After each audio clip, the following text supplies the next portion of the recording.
بسم الله الرحمن الرحيم إن الحمد لله نحمده ونستعينه ونستغفره ونعوذ بالله من شرور أنفسنا ومن سيئات أعمالنا من يهده الله فلا مضل له ومن يضلل فلا هادي له وأشهد أن لا إله إلا الله وحده لا شريك له وأشهد أن محمدا عبده ورسوله يا أيها الذين آمنوا اتقوا الله حق تقاته ولا تموتن إلا وأنتم مسلمون يا أيها الناس اتقوا ربكم الذي خلقكم من نفس واحدة وخلق منها زوجها وبث منهما رجالا كثيرا ونساء واتقوا الله الذي تساءلون به والأرحام إن الله كان عليكم رقيبا يا أيها الذين آمنوا اتقوا الله وقولوا قولا سديدا يصلح لكم أعمالكم ويغفر لكم ذنوبكم ومن يطع الله ورسوله فقد فاز فوزا عظيما أما بعد فإن أصدق الحديث كتاب الله وخير الهدي هدي محمد صلى الله عليه وعلى آله وسلم وشر الأمور محدثاتها فإن كل محدثة بدعة وكل بدعة ضلالة وكل ضلالة في النار أيها الناس Ikhwan fillah azzakumullah, yang pertama kali kita mengucapkan alhamdulillah. Kita bersyukur, bertahmid kepada Allah Subhanahu wa taala semata yang memberi kemudahan kepada kita untuk bisa kembali mengadakan majelis ilmu tatap muka untuk yang pertama kalinya di Tuban semasa pandemi. Ini semuanya merupakan taufik, merupakan kemudahan dari Allah Subhanahu wa taala, nikmat yang sangat besar dari Allah Tabaraka wa taala, yang kita syukuri. Kemudian yang kedua, kita berterima kasih kepada pihak pemerintah yang memberikan izin resmi tertulis kepada panitia kajian di Tuban untuk melaksanakan kajian ini dengan prokes. Taklim dengan nuansa baru. Memang kita di masa AKB, adaptasi kebiasaan baru. Taklimnya pakai masker, yang berbicara juga bermasker. Dengan jarak, cuci tangan sebelum masuk ruangan, cek suhu tubuh, dipastikan insyaallah yang hadir sehat. Ini semuanya merupakan kemudahan dari penguasa kita, di mana kita sebagai rakyat wajib berterima kasih kepada mereka semua, upaya untuk tetap mengadakan pengajian-pengajian di tengah-tengah masyarakat dengan tetap memperhatikan sisi kesehatan. Walhamdulillah, acara bisa kita mulai, bisa kita laksanakan. Faedah penting yang bisa kita ambil di sini adalah kita masih memungkinkan dan masih bisa mengadakan ta'lim, mengadakan majalisul ilmi di tengah pandemi dengan prokes dan semua dengan izin resmi dari pemerintah kita. Alhamdulillahi tabaraka wa ta'ala wahdah, thumma nashkuru hukumatana ala ma badaluh. Jazahumullahu khairan wa baraka fihim wa fi juhudihim. Ikhwan fillah azakumullah, talabul ilmi, tafaqquh fid din, menimba ilmu agama, mengkaji, memahami bimbingan agama, ini kewajiban syar'i atas tiap-tiap individu muslim. Memang kewajiban agama, dan ini merupakan amal kebaikan yang paling afdal. Disebutkan dalam hadis yang datang dari banyak sahabat, Rasulullah sallallahu alaihi wa ala alihi wasallam bersabda, "Talabul ilmi fariidatun ala kulli muslim." Talabul ilmi, menimba ilmu agama itu perkara yang fardu, perkara yang wajib atas tiap-tiap muslim.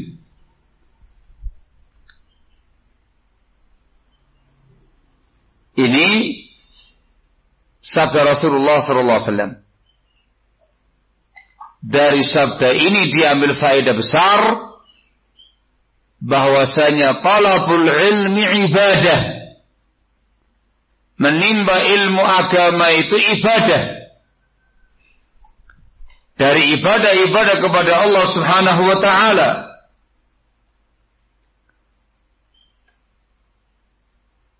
Dan ibadah talabul ilmi ini secara hukum wajib.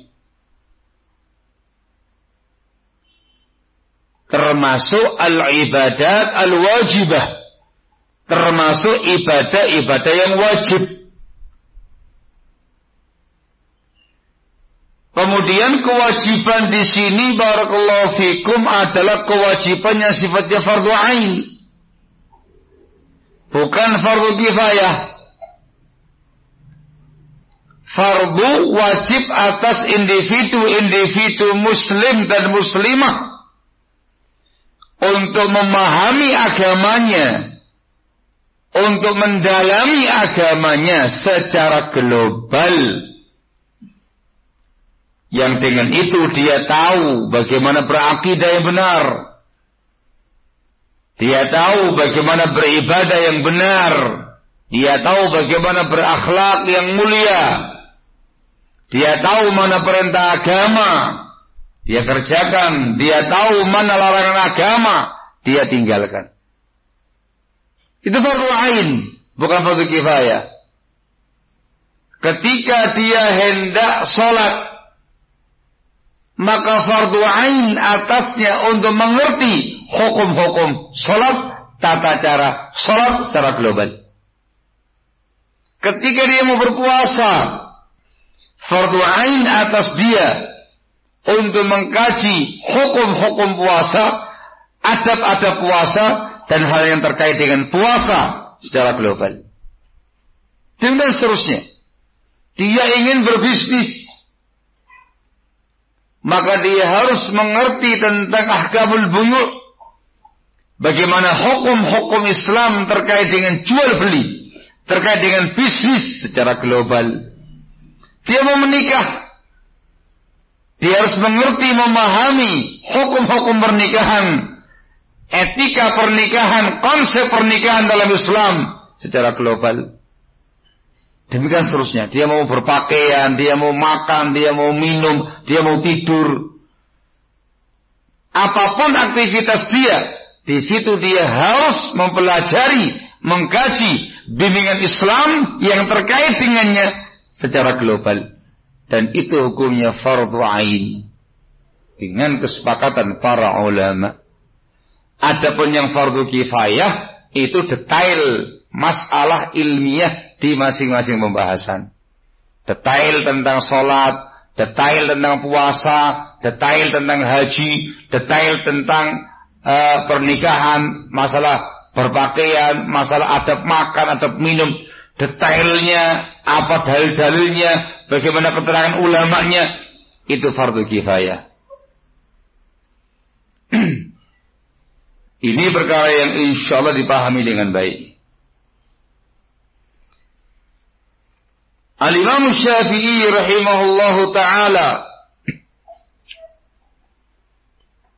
beliau pernah menjelaskan, beliau mengatakan talabul ilmi afdalu min salatin nafilah. Talabul ilmi afdalu min salatin nafilah. Menimba ilmu, talabul ilmi itu lebih utama daripada salat yang sunnah. Ini lafaz yang umum. Semua salat yang sunnah dimasukkan di sini. Talabul ilmi lebih afdal daripada duha. Talabul ilmi lebih afdal daripada qiyamul lail. Talabul ilmi lebih afdal daripada rawatib, qabliyah, ba'diyah. Talabul ilmi lebih afdal daripada tarawih. Dan ibadah salat yang lain yang sifatnya sunnah. Kenapa lebih afdal? Karena talabul ilmi wajib. Salatnya sunnah. Yang wajib lebih afdal daripada yang sunnah. Bukan berarti meninggalkan yang sunnah, bukan. Hanya menjelaskan tingkatan martabat amal. Secara prakteknya ya dikerjakan semua talabul ilmi. Iya, amal sunnah juga iya. Barakallahu fikum. Bahkan secara umum talabul ilmi itu lebih afdal daripada semua amal-amal yang sunnah.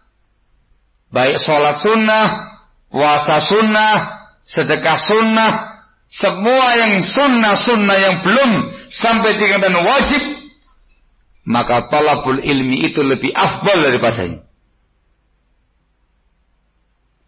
Barakallahu fikum. Ini ucapan al-Imam Syafi'i rahimahullahu ta'ala. Ikhwan fillah azakumullah. Beliau juga mengatakan, masih ucapannya al-Imam Syafi'i rahimahullah, menjelaskan tentang pentingnya ilmu, menjelaskan tentang betapa tingginya martabat ilmu, buah yang bisa diambil dari talabul ilmi. Beliau mengatakan, man arada dunya fa'alaihi bil ilmi, wa man arada al-akhirata fa'alaihi bil ilmi. Barang siapa yang menginginkan dunia, barang siapa yang mengharapkan dunia, wajib atas dia untuk punya ilmu. Dan barang siapa yang menginginkan akhirat, wajib atas dia juga dengan ilmu. Kepingin kebaikan-kebaikan dunia, ilmu kuncinya. Menginginkan kebaikan-kebaikan akhirat, ilmu kuncinya. Kebaikan dunia, kebaikan akhirat, semuanya dengan ilmu. Ini yang disebutkan dalam sabda Rasulullah SAW dalam Bukhari Muslim dari sahabat Muawiyah bin Abi Sufyan, semoga Allah meridhai beliau. Kata Rasulullah SAW, man yuridillahu bihi khairan yufaqihu fid din. Barang siapa yang Allah kehendaki kebaikan untuknya, maka Allah akan fahamkan dia tentang agamanya. Barang siapa yang Allah kehendaki kebaikan untuknya, Allah akan fahamkan dia tentang agamanya. Dijelaskan oleh para ulama, kebaikan di sini umum, kebaikan dunia, kebaikan akhirat.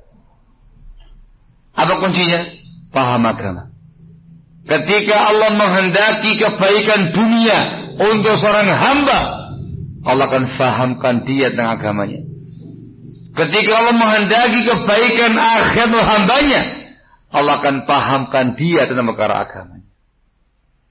Sehingga belum mengatakan tadi, kata Imam Syafi'i, yang kepingin kebaikan dunia, ilmu kuncinya. Yang kepingin kebaikan akhirat, ilmu kuncinya. Hadza wadih. Ini sebagai mukaddimah perkara yang sesungguhnya wadih, jelas, gamblang bagi kita tentang kedudukan ilmu syar'i, martabat ilmu syar'i, dan keutamaan-keutamaan yang didapatkan, yang dicapai dengan ilmu syar'i. Ikhwan fillah azakumullah. Talabul ilmi ini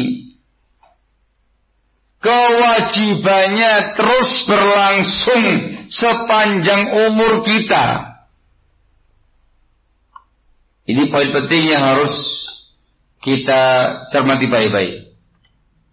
Ya, talabul ilmi, belajar ilmu agama Allah, tafaqquh fid din, bahasanya antum taklim, ngaji. Itu sepanjang hayat, sepanjang umur kita, sampai kita mati nanti. Bukan sepekan, bukan sebulan, bukan setahun, bukan 2 tahun, 3 tahun, bukan 5 tahun, 10 tahun, tapi sampai mati. Ya, yang bagi lil muslim ayatlubal ilma mada umrihi. Kalimat yang masyhur di kalangan para ulama ialah, mereka mengatakan ma'al mahbarah ilal makbarah, bersama dengan tinta sampai kuburan. Tinta untuk menulis ilmu. Minal mahdi ilal lahdi, dari gendongan ibu sampai liang lahat. Itu kata-kata yang sangat masyhur di kalangan para ulama kita terkait dengan talabul ilmi. Sepanjang waktu, sepanjang zaman, sepanjang hayat kita harus belajar.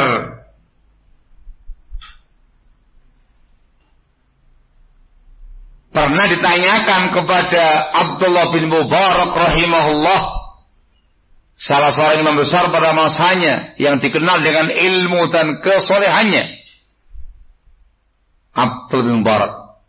Ditanyakan kepada beliau, ila mata tatlubul ilma, sampai kapan engkau mencari ilmu? Beliau mengatakan, qala hatal mamat insyaallah. Hatal mamat insyaallah, sampai mati insyaallah.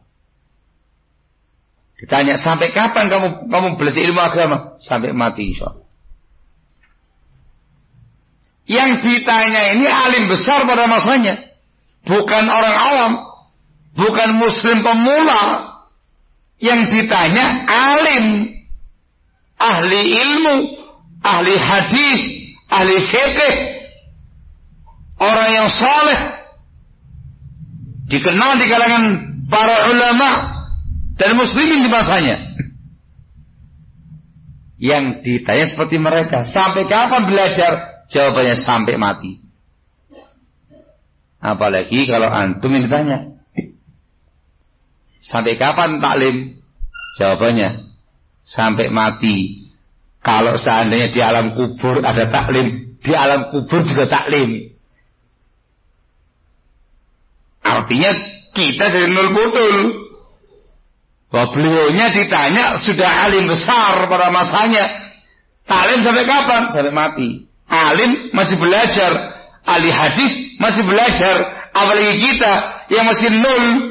Tentu lebih wajib belajar lagi. Dan sampai mati.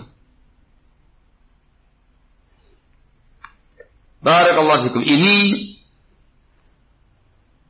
yang dijadikan sebagai moto oleh para ulama kita. Talabul ilmi itu sepanjang masa, sepanjang hayat, sampai kita mati, tidak berbatas waktu. Apa istilahnya itu? Unlimited. Masya Allah. Tak berbatas waktu.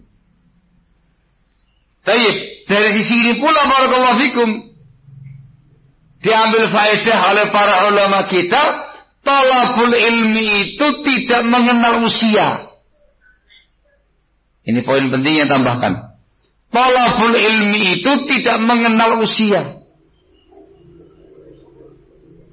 Walaupun afdolnya ya, bicara afdoliyahnya, talabul ilmi dimulai dari kecil. Dari kecil itu Masya Allah, masa-masa era keemasan. Tapi tidak mengenal usia. Istilah kita tidak ada kata terlambat untuk belajar agama. Tidak ada kata terlambat untuk belajar agama. Walaupun sudah berusia, walaupun sudah punya ilmu, tetap harus belajar. Contoh yang sangat agung, yang sangat mulia, ditunjukkan oleh para anbiya wal mursalin alaihi wassalatu wassalam. Contoh yang paling jelas, masyhur, ialah kisah Nabiullah Musa alaihi salam mencari ilmu yang tidak beliau tahu yang ada pada Khadir alaihi salam. Nabi Musa termasuk Rasul. Beliau termasuk Rasul Ulul Azmi yang 5. Beliau ini Kalimur Rahman. Beliau Nabi dan Rasul Bani Israel yang paling utama, yang paling afdal. Itu Nabi Musa. Tetap menimba ilmu agama kepada Khadir. Semua ulama sepakat Nabi Musa lebih afdal dari Khadir. Sepakat para ulama. Tetapi ketika Khadir memiliki ilmu yang tidak dimiliki Nabi Allah Musa, beliau tetap belajar mencari tempatnya Khadir sampai ketemu orangnya. Dikisahkan dalam Al-Quran Al-Kahfi. Begitu ketemu dengan Khadir, Nabi Musa berkata kepadanya, diabadikan dalam Al-Quran Al-Kahfi ayat yang ke-66, hal attabi'uka ala an tu'allimani mimma 'allimta rusyda. Bolehkah aku mengikuti engkau supaya engkau mengajarkan kepada aku bimbingan yang diajarkan kepada engkau. Diikuti supaya dapat ilmunya Khadir. Dikisahkan dalam Al-Quran cukup panjang di Al-Kahfi. Secara keilmuan Nabi Musa a'lam, lebih alim, tetap belajar. Gitu ya. Tidak mengenal usia, tidak mengenal yang namanya terlambat. Para sahabatul kiram radhiyallahu ta'ala anhum ajma'in, para sahabat Nabi, rata-rata mereka baru belajar Islam, baru mengkaji Islam ketika usia telah senja. Kenapa? Baru masuk Islam. Al-Imam Al-Bukhari rahimahullahu ta'ala dalam kitab sahihnya membikin bab ucapan beliau, waqad ta'allama ashabun Nabi sallallahu alaihi wasallam fi kibari sinnihim. Sungguh para sahabat Nabi sallallahu alaihi wasallam mereka belajar di di usia tua mereka. Ini para sahabat. Waqad ta'allama ashabun Nabi sallallahu alaihi wasallam fi kibari sinnihim. Sungguh para sahabat Nabi mereka belajar agama, talabul ilmi di usia tua mereka. Kebanyakan seperti itu. Yang masuk Islam dari semenjak kecil tidak banyak. Rata-rata para sahabat yang masuk Islam ketika itu sudah berusia, sudah berumur, sudah berusia, sudah tua-tua. Itu semua tidak menghalangi mereka untuk talabul ilmi. Datang ke tempatnya Rasulullah SAW, menghadiri majalisnya Rasulullah SAW, mendengarkan sabda Rasulullah SAW. Masih kurang, datang kepada sahabat-sahabat yang lain yang lebih dahulu menimba ilmu dari beliau SAW. Ini percontohan yang baik. Sehingga dinyatakan oleh para ulama kita, mencari ilmu itu sepanjang hayat, sepanjang masa, sepanjang hidupnya kita. Dari buayan ibu sampai tiang lahat. Selalu talabul ilmi sampai masuk kuburan. Sepanjang hayat. Dan tidak mengenal waktu. Tidak mengenal usia. Berapapun usia kita, kapanpun kita mendapatkan hidayah taufik dari Allah Azza wa Jalla, mengerti Islam yang mulia ini, segera talabul ilmi, segera kita belajar ilmu, supaya mendapatkan ilmu sebelum kita mati nanti. Ini perkara yang jelas, barakallahu fikum. Yang berikutnya lagi adalah talabul ilmi itu tidak memandang tingkatan ilmu yang telah dia capai. Ada prinsip di kalangan para ulama, al-mudawamatu ala talabil ilmi mahma balagha min al-ilmi wa hasra min al-ulum. Ada prinsip, ada kaidah, senantiasa belajar agama, kontinu berkesinambungan dalam talabul ilmi. Walaupun dia telah mencapai kadar ilmu yang tinggi, walaupun dia telah menghasilkan ilmu yang sangat banyak, tetap harus belajar.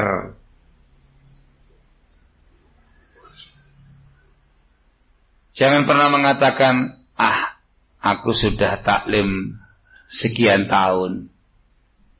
Nah terus piye? Wis cukup. Saiki ngurusin dunia. Oh, tidak ada. Jangan pernah ada yang mengatakan, aku wis hatam jurumiyah. Ora usah sinau neh. Oh, aku sudah biasa, sudah menghatamkan buku-buku yang diajarkan sama Ustadz Fulan. Itu pertanda dia jahil. Mohon maaf, dia orang bodoh. Kenapa demikian? Dikarenakan setinggi apapun ilmu seseorang, seluas apapun ilmu seseorang, dia masih jahil. Masih banyak ilmu-ilmu yang belum dia kuasai. Dan masih banyak orang lain di atas dia keilmuannya. Itu yang dikatakan dalam Al-Quran, wa fawqa kulli dhi ilmin alim. Wa fawqa kulli dhi ilmin alim. Di atas setiap orang yang punya ilmu, ada lagi yang lebih alim. Bahasanya antum, di atas langit masih ada langit. Itu bahasanya. Di atas orang alim masih ada yang lebih alim lagi daripada itu. Al-Hasan al-Basri rahimahullah, salah seorang ulama tabi'in, menyatakan laisa alimun illa fawqahu alim hatta yantahiya ila Allah azza wa jal.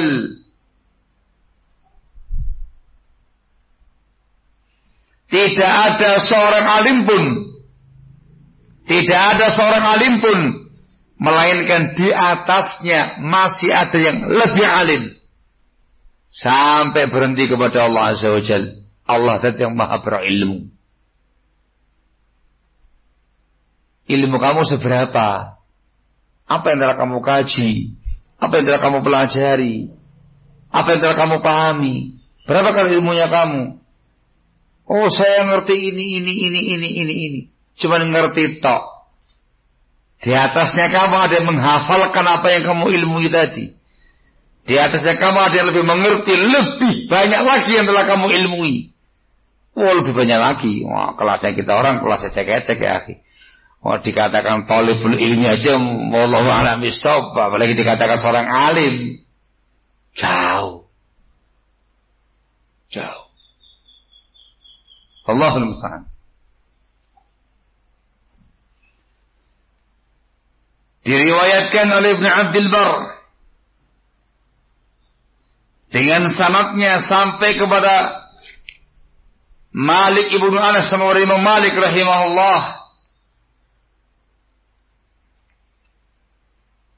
Beliau mengatakan la yanbaghi li ahadin yakunu indahu al-ilmu ay yatruka ta'allum.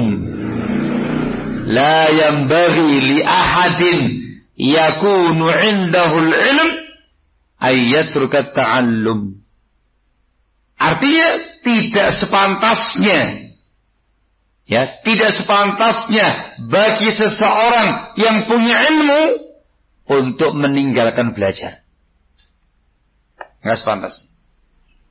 Jangan merasa telah alim, jangan merasa luas ilmunya, jangan merasa tinggi ilmunya. Masih banyak yang belum kamu ilmui. Dan enggak sepantasnya dia meninggalkan belajar. Jangankan kamu, para ulama masih belajar. Jangankan para ulama, para nabi masih belajar. Nabi Musa masih belajar. Dikasih wahyu padahal. Contoh pada semuanya barakallahu fikum. Bahkan dikatakan oleh Ibnu Abi Ghassan, Ibnu Abi Ghassan rahimahullah, beliau mengatakan la tazalu aliman ma kunta muta'allima.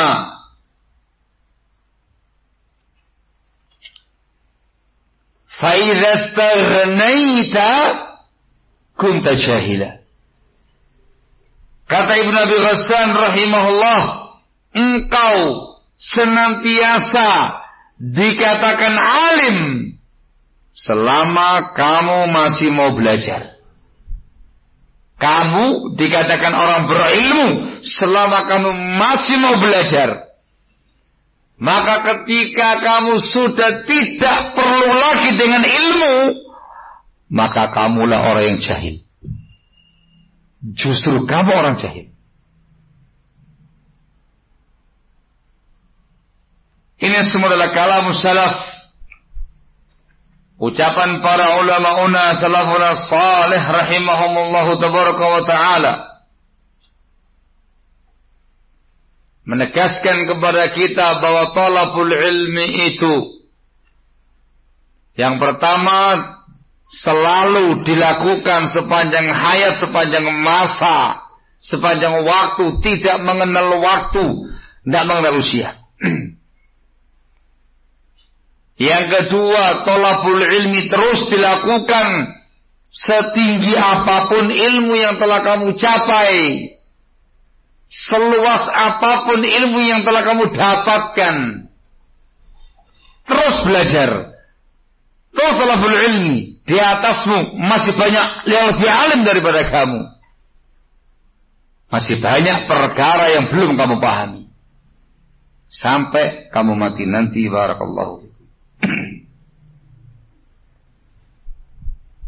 Perkara yang ketiga, ini yang menjadi pembahasan kita, barakallahu fikum. Al-mudawamatu ala talabil ilmi mahma balagha minal hal. Terus menerus berkesinambungan talabul ilmi, apapun kondisi yang menimpa kita, hal, keadaan, kondisi yang menimpa kita. Ketika kita kaya raya, hartanya berlimpah, kecukupan harta, wajib dan tetap talabul ilmi.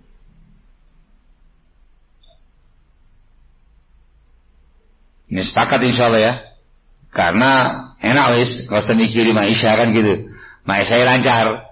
Sehingga biasa nih ada semangat belajarnya. Orang mikirin maisha. Tapi ya banyak juga yang kemudian terlalaikan malah berleha-leha dengan harta yang dia miliki, lupa dengan belajar. Kita bicara orang yang semangat belajar. Harta melimpah, rezeki cukup, tetap talabul ilmi.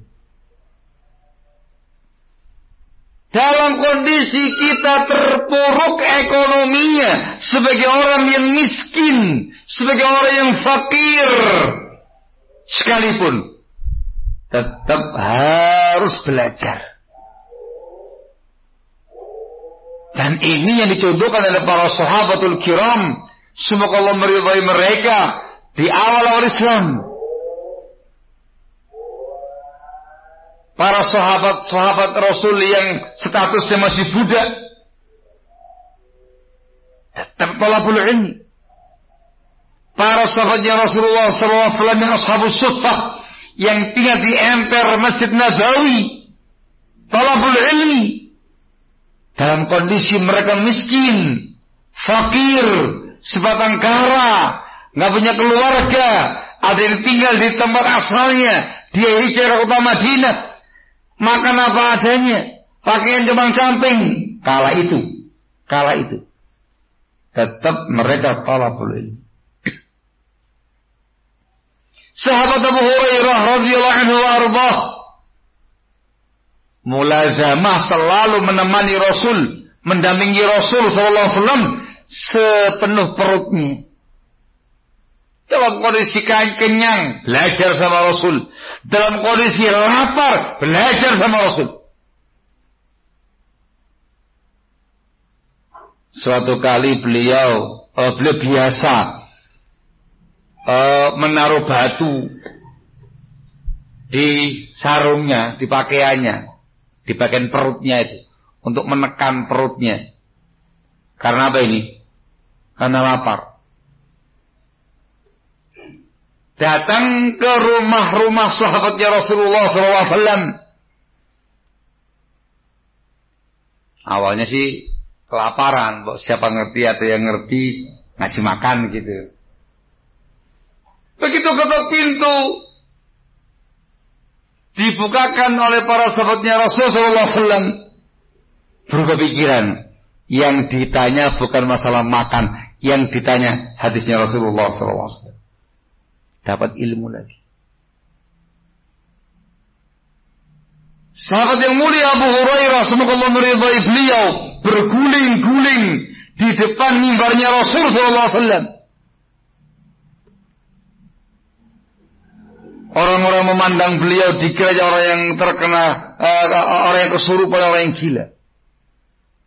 Dia mengatakan, wallahi ma bi min junun, ma bi iljur. Sungguh demi Allah, aku bukan kerasukan, aku bukan orang yang kena jin. Yang menimpa aku cuma satu, sangat kelaparan. Itu semua tidak menghalangi beliau untuk thalabul ilmi. Dan masih banyak lagi contoh-contoh yang lain dari kalangan para sahabatul kiram.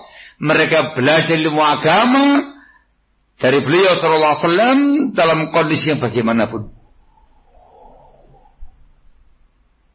Kaya, taklim. Miskin, fakir, taklim. Barakallahu fikum. Talabul ilmi sesibuk apapun, dalam kondisi kita punya kesibukan yang luar biasa, tetap talabul ilmi. Walaupun harus bergantian dengan yang lain. Tidak bisa tiap hari. Ya, tetap belajar, tetap ngaji, tetap taklim, sesibuk apapun kita. Itu yang dilakukan oleh sahabat Umar bin Khattab. Semoga Allah meridhai beliau bersama dengan tetangganya dari kalangan Ansar. Tinggalnya di awali tempat-tempat yang tinggi agak jauh dari Masjid Nabawi. Itu yatanawabani fil ilmi. Saling bergantian untuk datang ke majelis ilmu. Jauh kesibukannya masing-masing. Gantian. Hari ini sahabat Umar yang datang ke Rasulullah SAW. Tetangganya di rumah dengan pekerjaannya. Datang, ilmunya disampaikan ke tetangga tadi. Tadi Rasul mengatakan demikian. Disuplai ilmunya itu, dioper. Keesokan harinya, sahabat Ansar yang ke Rasulullah SAW. Pulang, menyampaikan sabda Rasul kepada sahabat Umar. Dan beliau mengatakan gini. Terus belajar. Kadang hadir langsung, kadang dapat dari teman yang hadir. Upaya yang luar biasa dari para sahabatul kiram, semoga Allah meridhai mereka semua, untuk talabul ilmi. Sesibuk apapun.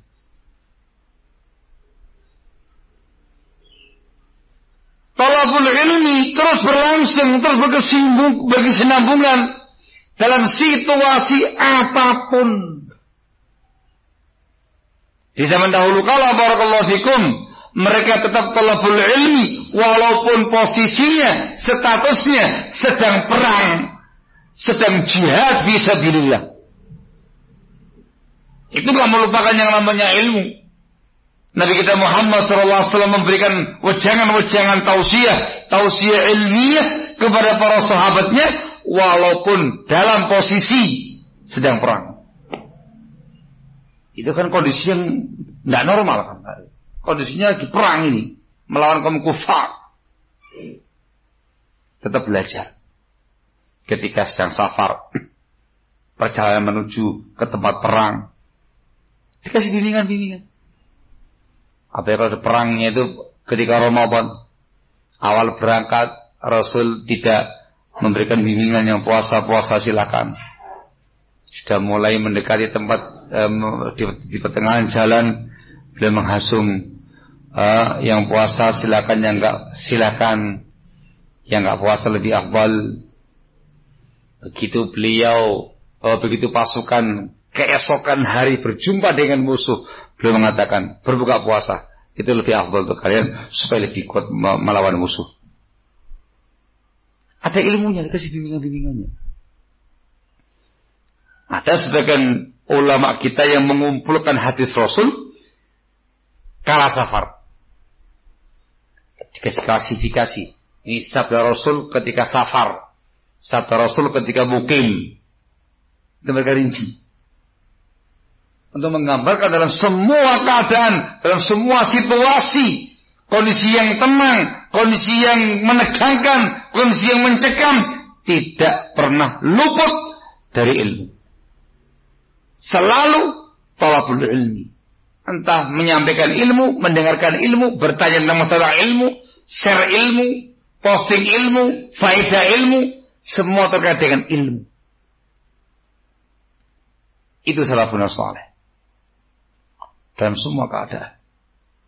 Sehingga al-mudawamatu ala talabil ilmi mahma balagha minal hal. Berkesinambungan terus menerus belajar ilmu agama, bagaimanapun kondisinya, bagaimanapun situasinya, sehingga tidak pernah lepas dari ilmu, selalu berkecimpung dengan ilmu, selalu bersama dengan ilmu. Itu mereka. Dan itu ciri khasnya kaum muslimin, barakallahu fikum. Iman mereka terjaga. Semangat berakidah, semangat bermanhaj, semangat membela agama terjaga. Ilmunya terus bertambah, apapun, bagaimanapun situasinya. Justru dengan itu, dengan ilmu tadi, terbimbing secara syar'i menghadapi ragam situasi yang ada. Yang penting, terbimbing dengan bimbingan syar'i pada ragam situasi yang ada. Ketika safar mengalami keadaan demikian, ada ilmunya. Ketika mengalami keadaan demikian, ada ilmunya.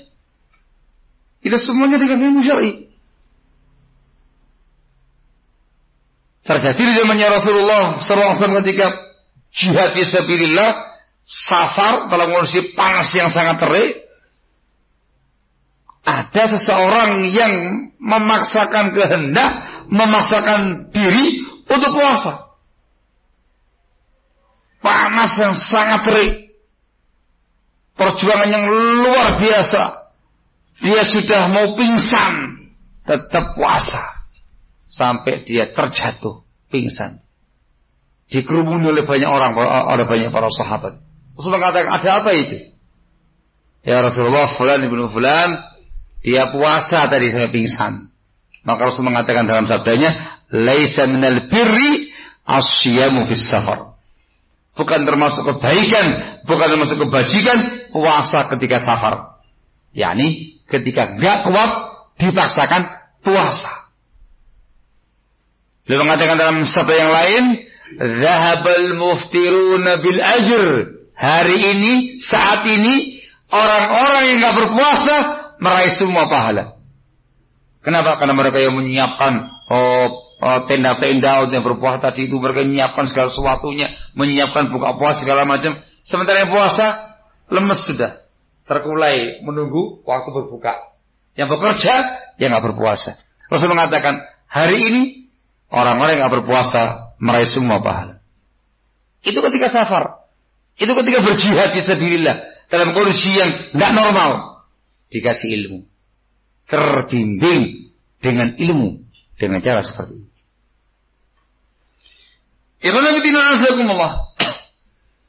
Bicara kondisi real yang sedang kita hadapi sekarang. Qadarullah wa syafa'al, Allah memberikan ujian bagi kita semuanya, barakallahu fikum. Sudah hampir setahun setengah kita dalam situasi pandemi. Kita nggak usah berbicara konspirasi dan konspirasi segala macam, yang penting nyata ada. Kita bicara real. Situasi pandemi sekarang ini, barakallahu fikum, mengharuskan kita untuk lebih banyak di rumah. Gitu ya. Stay at home. Sebisa mungkin jangan sering-sering untuk interaksi di luar. Ini wabah terkait dengan penyakit. Barakallahu fikum. Tidak bisa dipungkiri dan memang terjadi. Kajian-kajian kita Ahlussunnah wal Jamaah Salafiyyin bil khusus yang biasa mengadakan daurah, pekanan, bulanan, triwulan, daurah nasional dan segala macamnya, vakum. Betul ya? Vakum ya? Vakum, vakum sebelumnya ini. Ada yang tetap tapi sedikit persentasenya. Jujur kita merasakan masa-masa kevakuman ini semuanya membuat lemah semangat, membuat futur. Jujur pula kita mengatakan di masa-masa kevakuman taklim seperti ini, fokusnya kita cuma satu, iso mangang. Ya benar. Ya karena cari maisha pun juga dibatasi kan gitu. dalam keadaan makan sehari 3 kali, yang dikasih makan juga banyak. Masyarakat pikirannya ekonomi. Bagaimana cara bisa makan? Apalagi memang pandeminya, wabahnya, di antara upaya dan caranya kita harus banyak makan, kan gitu. Makan yang bergizi, makan yang enak-enak, meningkatkan imun, kan gitu ya. Tapi mau mencari manusia terbatas. Cari manusia terbatas, kok mangan sing akeh, kok mangan sing enak, kok mangan sing bergizi. Jadi agak sedikit kontradiksi gitu. Pikirannya masalah itu. Dalam keadaan, dalam pandangan Islam barakallahu fikum, ketika seorang hamba, ketika seorang muslim fokus pikirannya, cita-citanya, yang dia inginkan, yang dia harapkan semata-mata dunia, justru bukan semakin bahagia, semakin lemah semangat imannya, semakin futur keadaan keagamanya. Ya, karena dunia itu menalaikan. Maka ikhwanatina azakumullah, semestinya seyogyanya dengan uraian yang dipaparkan di atas, dari contoh-contoh bagaimana salafun saleh, bagaimana para anbiya wal mursalin dalam talabul ilmi, hal itu tidak boleh terjadi. Tak boleh. Masing-masing kita seharusnya seyogyanya terus bersentuhan dengan ilmu walaupun kondisi pandemi, walaupun kita stay at home di rumah saja, walaupun kita tidak banyak keluar, walaupun mungkin belum bisa ta'lim tatap muka, tetap harus bersentuhan dengan ilmu, karena caranya banyak. Kita bisa membaca, kita bisa mendengarkan, kita bisa bertanya. Itu seharusnya. Maka talabul ilmi terus berlanjut apapun kondisinya, bagaimanapun keadaannya, terkait dengan pribadi kita atau kondisi masyarakat kita. Talabul ilmi harus terus berlangsung di masa pandemi. Dikarenakan merupakan kewajiban agama, kewajibannya fardhu ain. Barakallahu fikum. Insyaallah taala dengan talabul ilmi di masa pandemi, justru dengan ilmu itu kita akan terbimbing secara syarah untuk bisa menyikapi pandemi dengan bijak. Iman terjaga, ya, menguatkan imun dan iman dengan talabul ilmi. Barakallahu fikum. Kalau sebelumnya masing-masing kita yang harus aktif membaca Al-Quran, membaca buku-buku agama, masing-masing kita harus aktif mendengarkan ceramah-ceramah, walaupun ceramah-ceramah yang sebelumnya belum ada yang baru, dikarenakan jarang ada yang ceramah yang baru kan gitu. Yang lama-lama kita merujuk kembali, kita baca majalah-majalah yang bagus, kita baca buku-buku yang baik, telaah. Di samping itu pula barakallahu fikum, di masa pandemi ini kita bisa memanfaatkan taklim online. Ini harus dikembangkan dimanapun para ikhwah berada. Ya, live streaming, atau rekaman kemudian dimasukkan dalam online dunia maya. Harus itu, harus aktif, harus bergerak. Masing-masing kita, para ikhwah, para qadil dakwah di masing-masing tempat harus bersemangat untuk mewujudkan ini. Media kita radio online. Apa namanya itu? Radio Islam Tuban. Hah?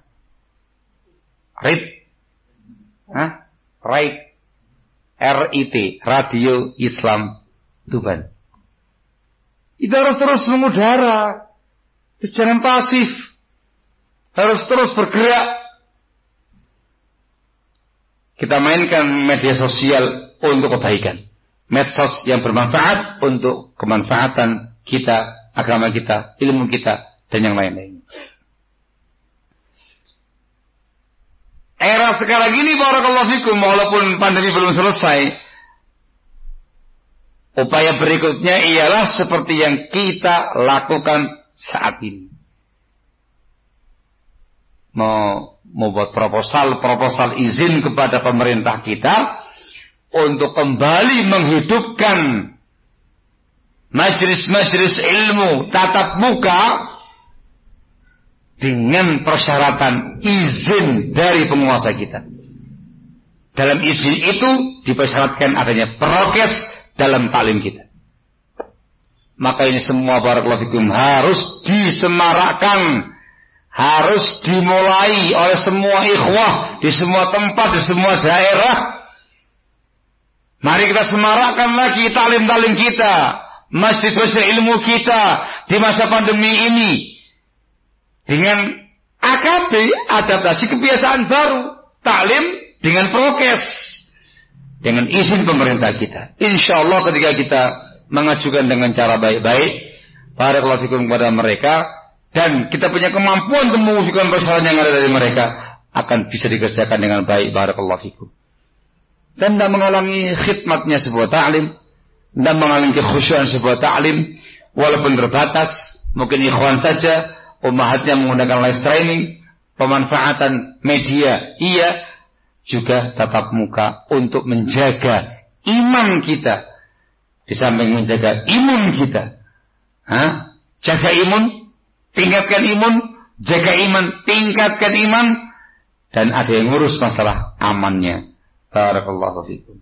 Maka azakumullah, kita berharap dan berdoa kepada Allah Subhanahu wa taala semoga majlis kita yang seperti ini menjadi awal yang baik insyaallah tabaraka wa taala untuk kita semuanya kembali ta'lim, kembali talabul ilmi dalam situasi pandemi, di tengah-tengah pandemi, tetap dengan prokes yang diharapkan oleh penguasa kita, barakallahu fikum, sehingga diharapkan kajian terus berjalan, belajar terus berlanjut, talabul ilmi terus digencarkan, semangat terus berkobar untuk belajar ilmu agama Allah Azza wa Jalla, dan kemudian untuk mengamalkannya. Barakallahu fikum. Diharapkan di masa pandemi kita semakin kuat. Ketika dorongan imannya semakin kuat, insyaallah imunnya semakin meningkat. Barakallahu fikum. Ini yang bisa saya utarakan. Ada waktu saya sengaja meluangkannya ada sekitar 15 menit untuk tanya jawab.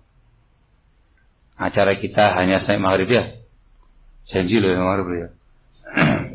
Izin sampai maghrib ya. Coba belas sekarang isya lah ya. Alhamdulillahi rabbil alamin. Naam. Apakah ketika kita taklim via online seperti ini atau kita mendengarkan kajian-kajian ilmiah tapi via lain dan sebagainya, apakah juga mendapatkan faedah yang disebutkan oleh Rasulullah SAW, keutamaan itu tadi, yaitu saraf malaikat dan itu. Zahir hadis barakallahu fikum. Zahir hadis barakallahu fikum itu menjelaskan tentang keutamaan majelis ilmunya. Jadi kalau kita barakallahu fikum mendengarkan taklim via online dan segala macamnya sendiri di rumah gitu, kita hanya bisa mendapatkan keutamaan talabul ilminya. Karena nggak ada majelis itu, nggak ada majelis. Paham ya? Ilmu itu kan keutamanya banyak, keutamaan ilmunya, keutamaan talabul ilminya, keutamaan berangkat dari ilmunya, keutamaan ulamanya, keutamaan majelis ilmunya, keutamaan diskusi ilmiah, itu masih banyak ada keutamaannya.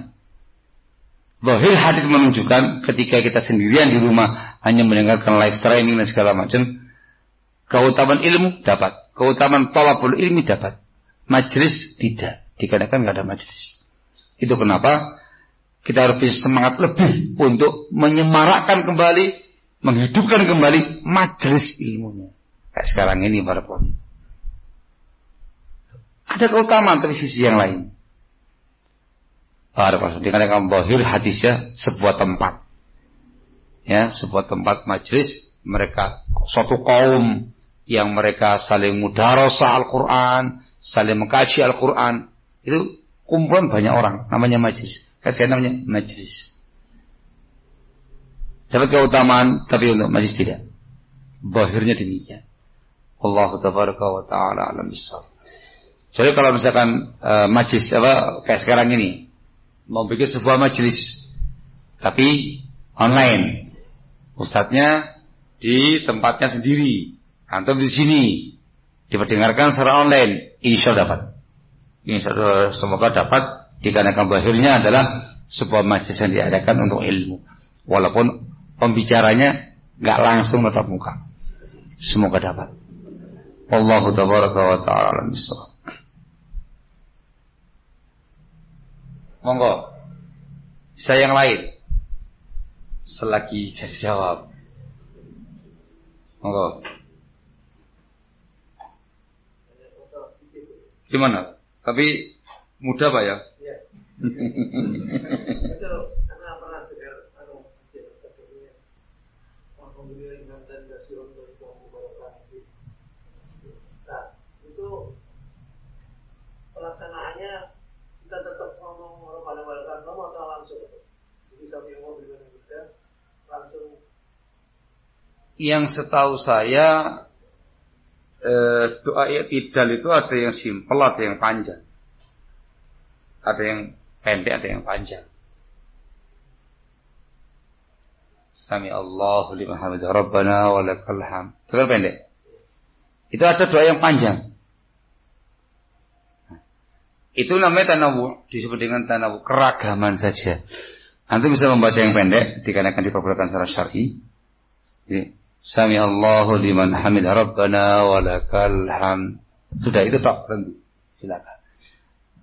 Atau membaca panjang. Ini juga dimasukkan dalam bacaannya, ada lanjutannya gitu di situ. Antum baca itu Rabbana wa lakal hamd ila akhir sampai akhir doa yang ada. Hadza au hadza. Ini atau yang ini. Namanya keragaman kaifiyah. Silakan. Jadi bukan Sami Allahu liman hamidah alhamdulillah hamdan. Enggak. Sehingga saya tetap ada kata-kata Rabbana wa lakal hamd, asal membaca yang panjang tadi. Wallahu a'lam bishawab. Saya kembali. Nah, gitu. Jadi itu namanya keragaman kaifiyah. Jadi ragam tata cara bacanya. Kayak bacaan ruku, bacaan sujud, bacaan iftitah. Jadi ada beberapa kaifiyah bacaan. Silakan dipilih salah satunya sesuai dengan doa atau zikir yang dituturkan Nabi kita Muhammad SAW. Barakallahu. Namanya tanawwu' fil ibadah. Iya Mbak, monggo Mbak.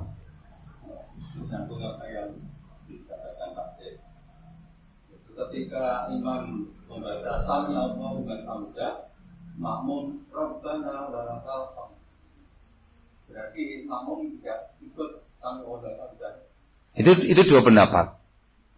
Apakah imam yang membaca cukup makmum langsung membaca Rabbana wa lakal hamd?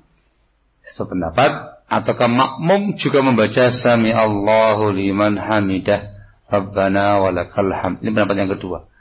Ada dua pendapat di kalangan para ulama dalam masalah ini. Sama-sama ya. Silakan Anda mengamalkan yang Anda anggap rajih gitu. Artinya perkaranya mudah saja. Saya mantap dengan langsung membaca Rabbana wa lakal hamd gitu. Monggo, itu pendapat sebagai ulama kita yang masyhur yang mengatakan tetap membaca Sami Allahu liman hamidah Rabbana wa lakal hamd. Makmum juga membaca dua-duanya. Monggo. Silakan. Seingat saya yang dirajihkan sama Syekh Al-Albani rahimahullah bukunya sifat salat Nabi, makmum membaca Sami Allahu liman dia dan membaca Rabbana wa lakal hamd. Bisa Rabbana wa lakal hamd, bisa Rabbana lakal hamd. Ini semua beberapa kaifiyah. Monggo. Silakan saja. Kau saya ribut, mengetahui.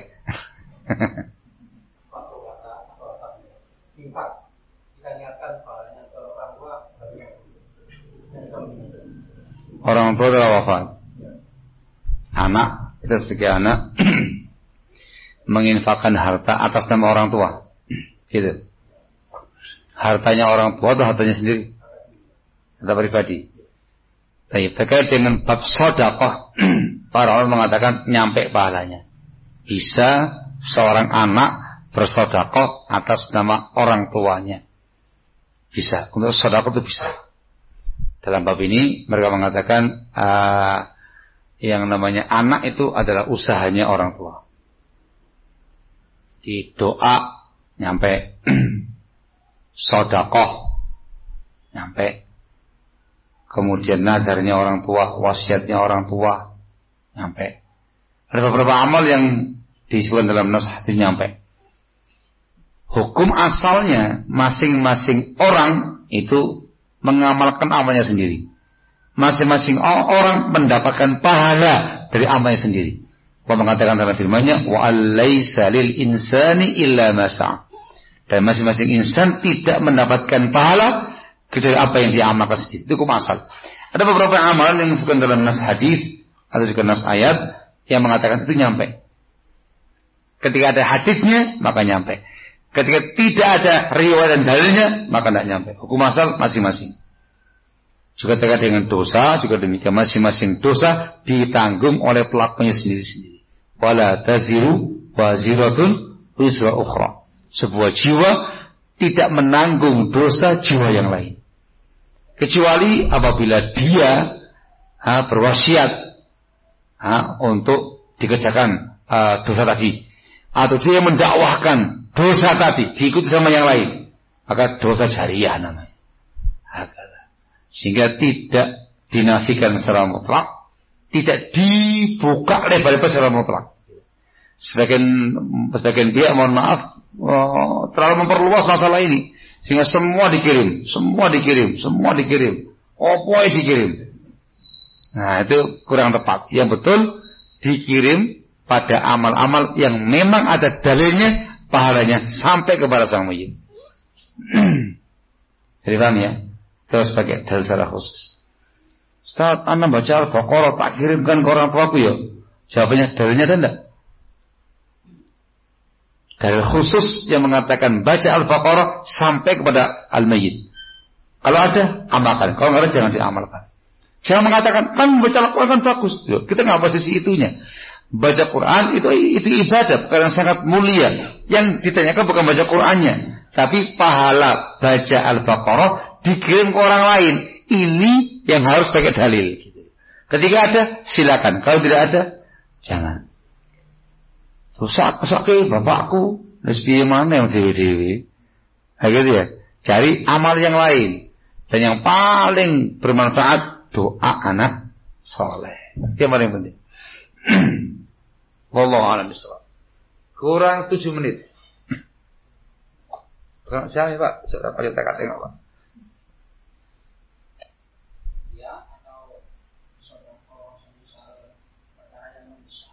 Opo.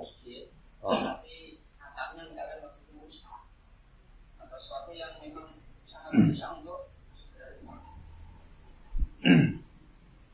jawabannya kerjakan dua-duanya. Oke. Nah iya.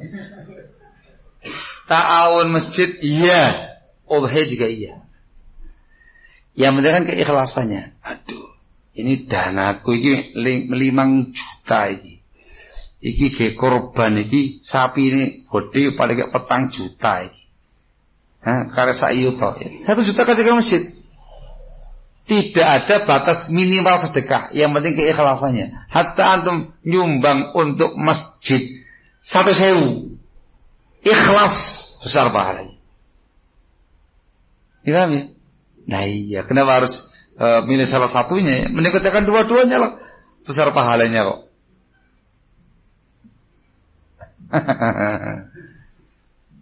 Kono mana gue piye? Masa nggak ada usaha, masa nggak ada maisha?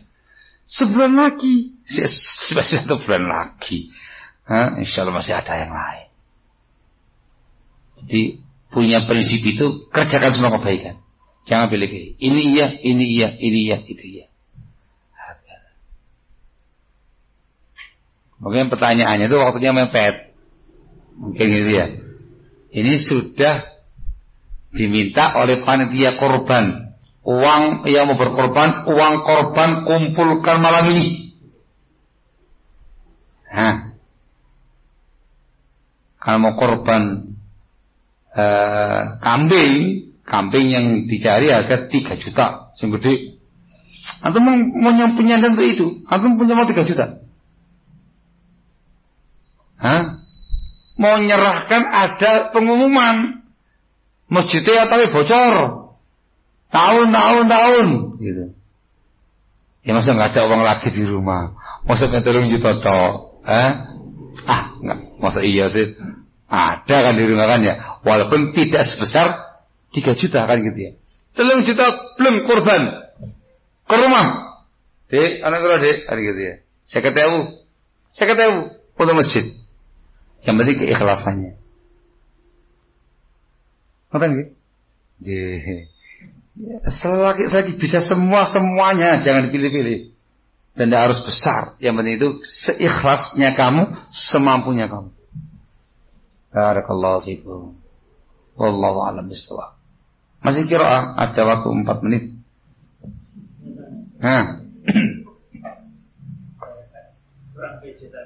Loh, kenapa? Bertanya-tanya. Saya pernah dengar hukum asal semua perintah itu wajib. Tidak ada dalil yang menurunkan. Nah, yang saya tanya contohnya. Contoh gimana maksudnya? Saya kan pernah dengar gini. Semua perintah dari agama itu hukum asalnya jadi wajib. Kecuali apabila ada dalil lain yang menurunkan itu bisa disebut. jadi sunnah, iya. Jadi sunnah bahkan jadi perkara yang mubah saja. Banyak contohnya. Contoh itu amal sunnah kebanyakan dari sini. Di antara contohnya terkait dengan masalah salat qabla maghrib. Rasulullah mengatakan dalam hadis Sahih Muslim, "Shallu qabla al-maghrib." Shallu qabla al-maghrib. Shallu qabla al-maghrib. Dia mengatakan di akhir, liman syaa. Ada kata-kata liman syaa. Hendaklah kamu salat sebelum maghrib. Itu kan perintah. Shallu sebelum maghrib. 3 kali mengatakan demikian. Pada kali yang ketiga beliau mengatakan bagi yang mau. Kata-kata liman syaa menunjukkan sunnahnya, bukan perkara yang wajib. Bahkan dikatakan bukan rawatib, tingkatan sunnahnya di bawahnya rawatib. Beda dengan ba'diyah maghrib, ba'diyah isya, qobliyah subuh, qobliyah zuhur, ba'diyah zuhur.